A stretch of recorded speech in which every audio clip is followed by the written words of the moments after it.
ధనవంతులగుటకు ఆపేక్షించువారు శోధనలోను ఉరిలోను అవివేక యుక్తులను హానికరములైన అనేక దురాశలను పడుతురు. ఏం చెప్తా ఉంటున్నాడండి? ధనవంతులు అవ్వాలి అని ఆశ కలిగిన వారంట ఏమవుతారో తెలుసా? శోధనలో పడతారంట, ఉరిలో పడతారంట, అనేక హానికరమైనటువంటి దురాశల్లోని పడతారంట. అంత మాత్రమే కాదు కానీ అట్టివి మనుషులను నష్టంలోనికి నాశనంలోనికి తీసివెళ్ళునని చెప్పేసి అంటా ఉన్నాడు. అంటే ధనాపేక్ష కలిగిన వారు నాశనం అవ్వచ్చండి, వారు దేవుని దగ్గర నుంచి వేరు చేయబడవచ్చు. ముందు అదే చెప్తాడు. ఎందుకనగా ధనాపేక్ష సమస్తమైన కీడులకు మూలము. అన్ని కీడులకు మూలము ఏంటంట? ధనాపేక్ష.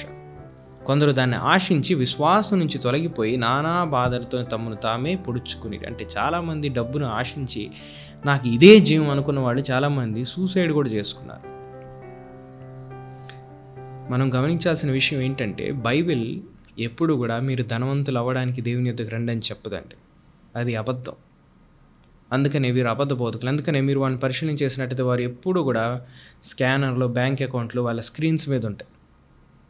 మీరు అప్పుడేం గమనించవచ్చు తెలుసా? వారు ధనం కోసం పనిచేస్తున్నారు, దేవుని కోసం కాదు. దేవుడు నేనే మార్గమును సత్యమును జీవమును అన్నాడు. నశించిపోతున్న మానవుల్ని రక్షించడానికి, విమోచించడానికి, మనల్ని ఆయనతో పాటు జీవింపజేయడానికి ఆయన ఈ లోకానికి వచ్చాడు. అందుకని ఆయన సెలవులో చనిపోయి సమాజపడి తిరిగి లేచాడు.